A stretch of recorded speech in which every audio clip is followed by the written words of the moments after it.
Hello everyone, welcome back to my channel. Hope you all are doing great. Today we're going to talk about XML file. So if you're ready, let's get into the video. Let's know how XML file works. It works like building blocks one on another. It's the foundation and the construction part of your application.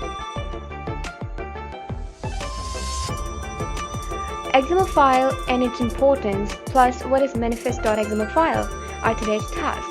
As you know, we have already seen how it works. Let's know the importance of it.